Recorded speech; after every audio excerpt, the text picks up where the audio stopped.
Salam əziz balalar. Bugünkü dərsimizin mövzusu yenə də Al-Dədə əfsanəsi olacaq.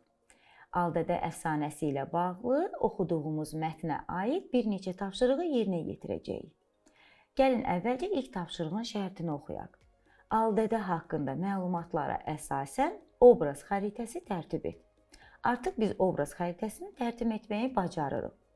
Gəlin əvvəlcə mətnə əsasən Al-Dədənin xarakteri, hərəkətləri, yadda qalan sözlərini xatırlayaq və əsaslandırmağa çalışaq.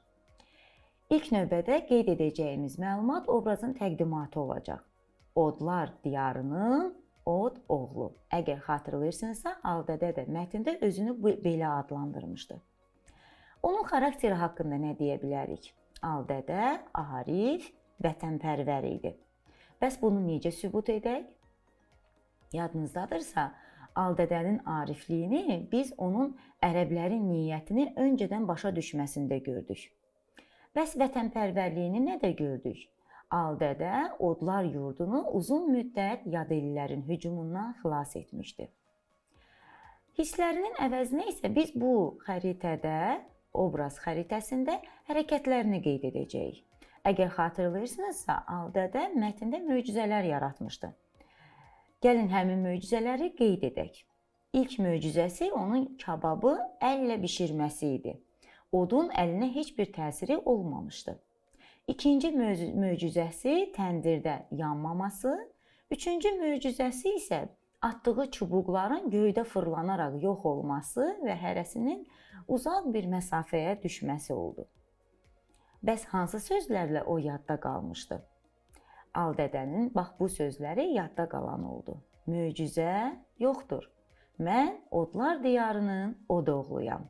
Od, odu yandırmaz. Obraza münasibət bildirməyi isə sizə həvalə edirəm.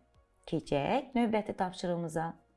Nöqtələrin yerinə söz boğçasından uyğun sözlər seçib yazmaqla cümlələri tamamlayın.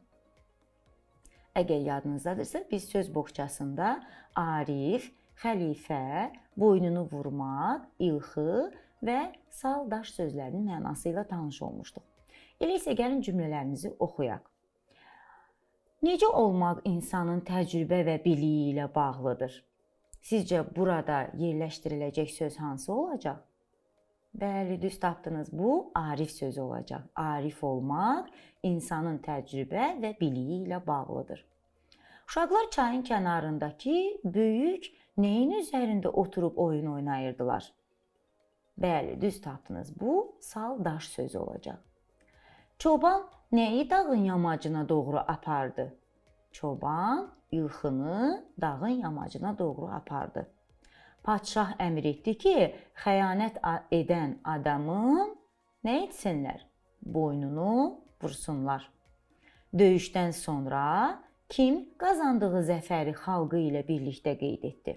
Əlbəttə ki, burada buraxılmış söz xəlifə sözü olacaq. Bax belə uşaqlar, bugünkü dərsimiz də burada sona çatdı. Gələn dərsimizdə görüşərik. Hələlik.